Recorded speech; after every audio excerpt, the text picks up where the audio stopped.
Well, hi everyone. This is Kareth. Welcome to the Freeze-Dried Foodie. I've got something a little different for you today. I hope you enjoy it. Our daughter graduated from high school this week. And anyway, I just didn't have time to film a new recipe video. So I thought I'd put together a highlight reel of some of my husband's very favorite side dishes. And they are some of my favorites as well. First, we have my husband's very favorite side dish of all time, which is a jalapeno mac and cheese. He loves it so dearly, and I don't blame him. It's absolutely delicious.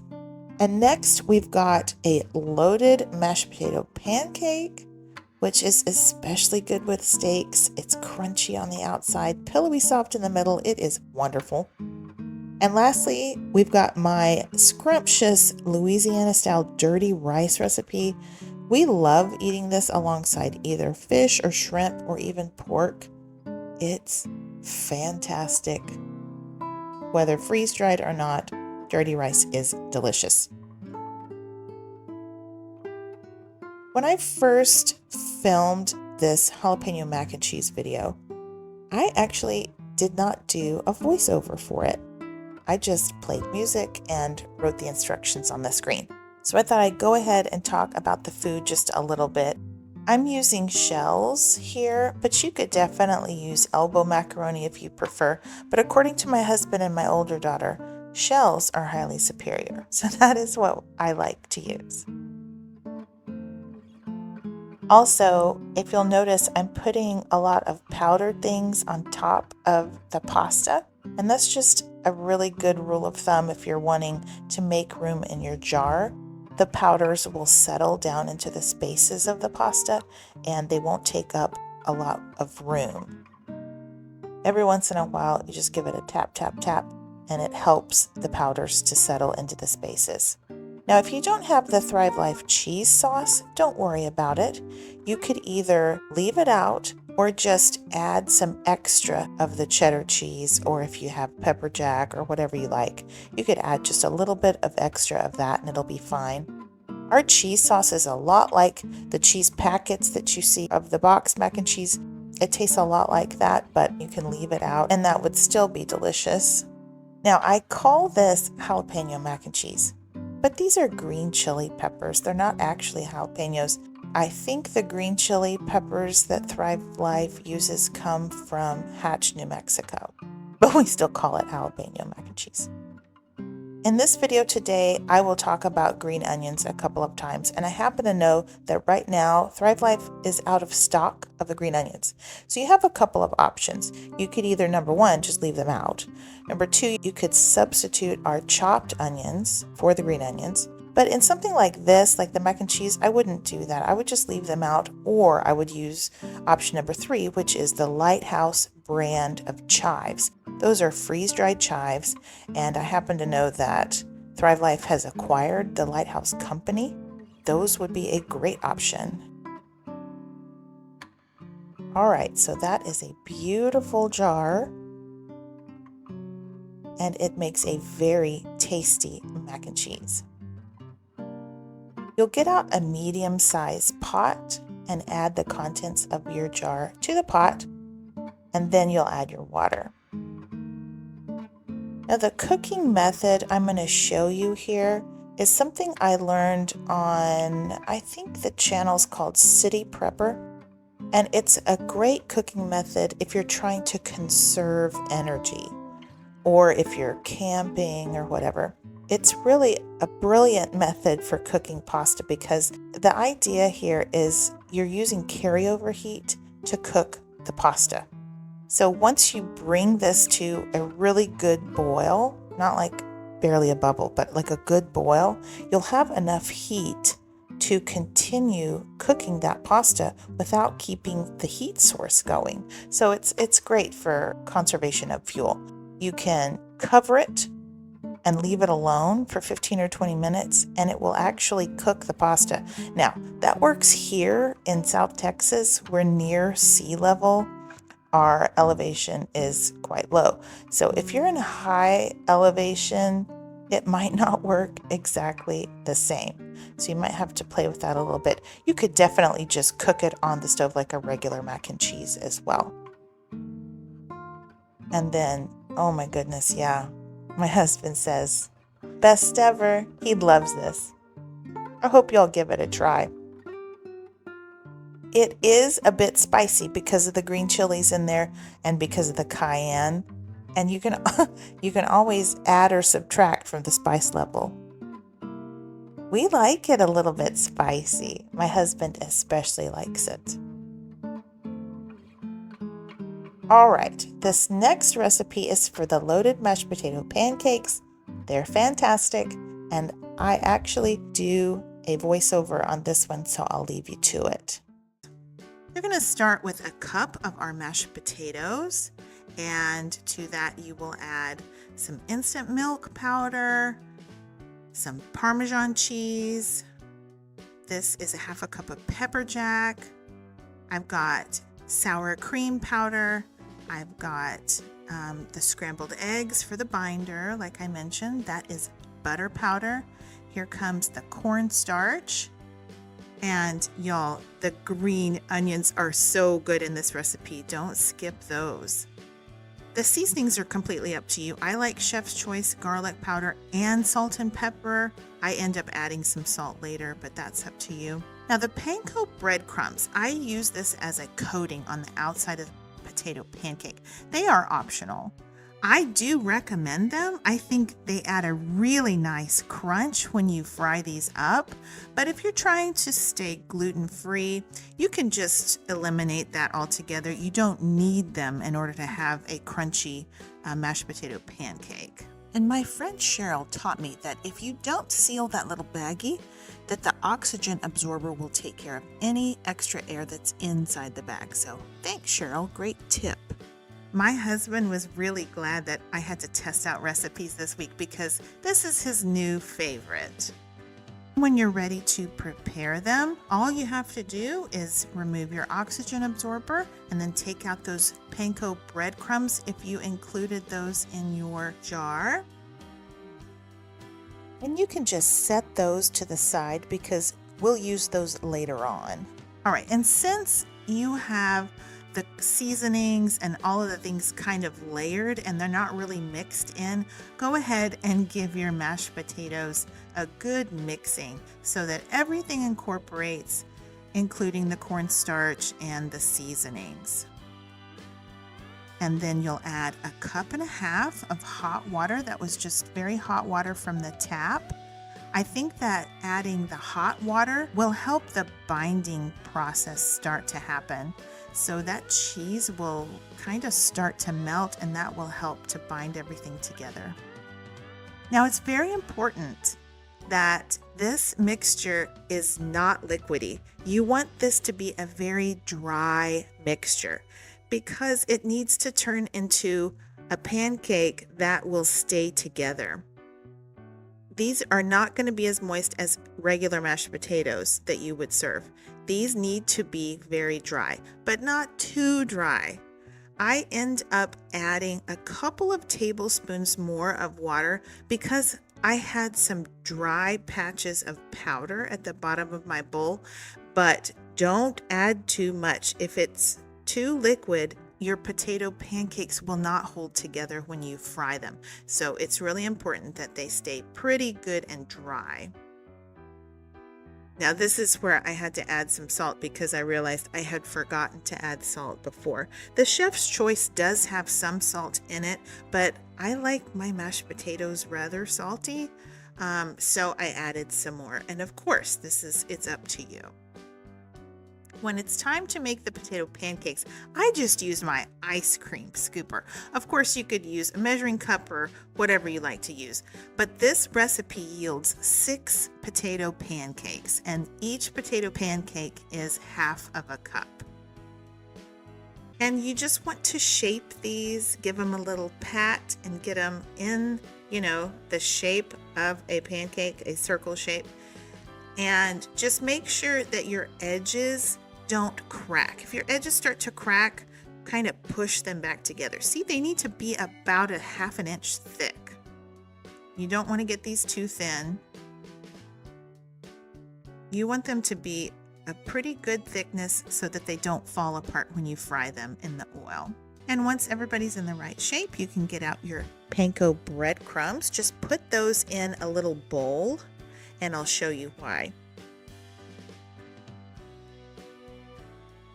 So you're going to gently put your potato pancake in and just barely give it a pat, a tap. Not even, don't push it in there. It's just barely a pat. And then you give it a shake and it coats the sides for you. And that's what you do to all of them. One side, pat, pat, pat. The other side, pat, pat, pat. Give it a shake and it'll get the sides for you. So there's plenty of breadcrumbs to coat all 6.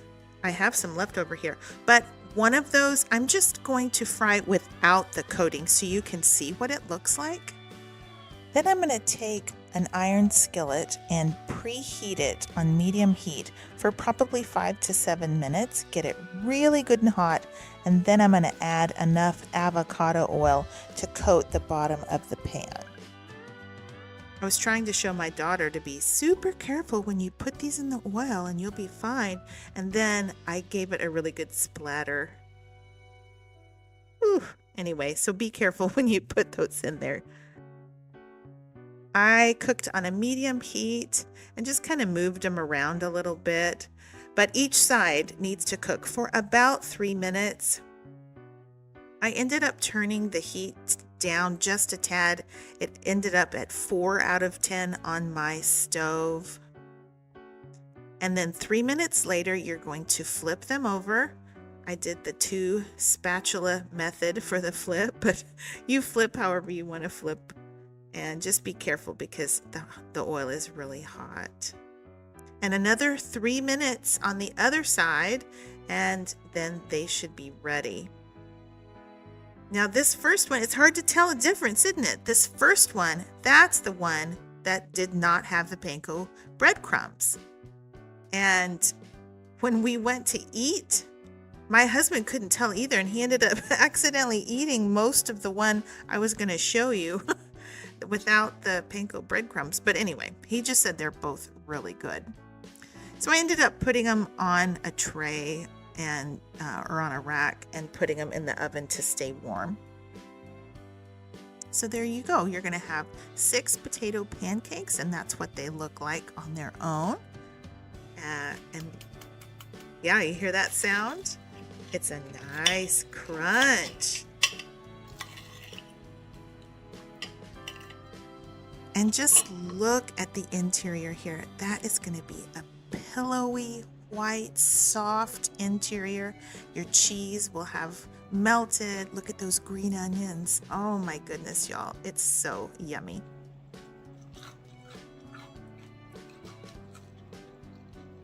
Yeah, really good and crunchy. And here's the rest of that potato pancake that did not have the panko crumb coating. See, it's still nice and crispy on the outside. Can you hear that? It's nice. It's a nice crunchy exterior.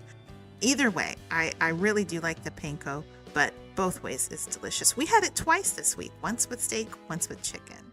Yeah, that is a super yummy one, y'all. It does take a little bit longer than some of my other recipes, but it is so worth it. If you have the time, do give it a try. All right, moving on to our final recipe. I've got a delicious Louisiana style dirty rice. We got this recipe when we lived in central Louisiana from some friends from church who owned a restaurant, and it's so good. All right, you're going to need 2 pint-sized jars for this recipe.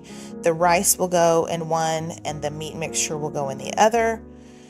The rice is just regular medium grain uncooked rice here. You do not want to use the Thrive Life instant rice. It will be complete mush by the end. Use regular uncooked rice. I like the medium grain much better than the long grain for dirty rice. And that is our beef bouillon. And then I have some green onions coming in here. Green onions are probably one of my favorite foods that Thrive Life has. They are delicious. And just real quick, let me tell you about them.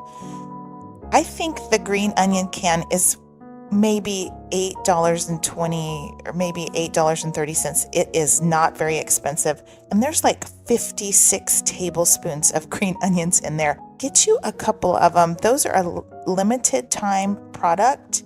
And I mean, it lasts on the shelf unopened for 25 years. So, and once you open it, it's good for an entire year. So you could literally buy green onions once and have them for a couple of years. It's a great buy.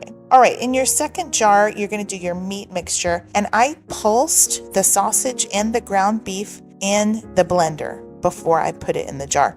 You need to pulse that because you want a smaller texture than the nuggets that it comes in. Now, in Louisiana, they call onions, celery, and bell peppers the Holy Trinity. So that is what has to go in there.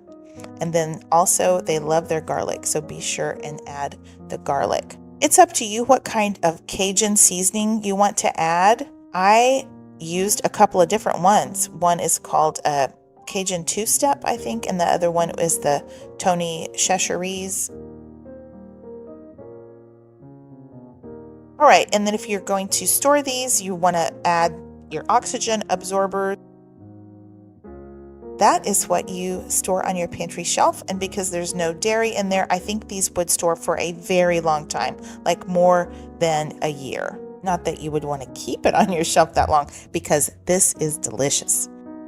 All right, so use a heavy-bottomed pan or a Dutch oven, and you're going to need 2 tablespoons of bacon grease. Do not skimp on the bacon grease. You have to use 2 tablespoons of it.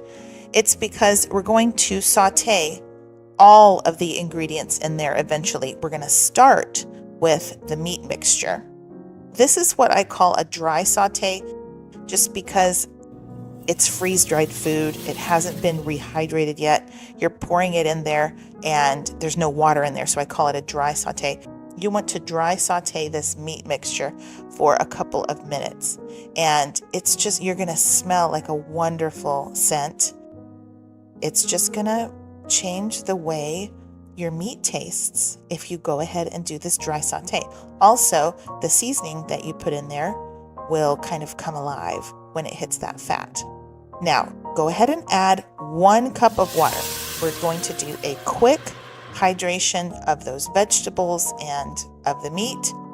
What we're wanting to do is hydrate them just enough to saute them. Sauteed vegetables will taste a lot better than boiled vegetables. So this very first cup of water is meant to simply hydrate the trinity, the onions, the celery, and the green bell peppers. You're hydrating them so that you can saute them. And remember that bacon grease is in there right now. So that's what is happening. When you get to a dry pot, you are sauteing those vegetables, and you need to saute those for a few minutes.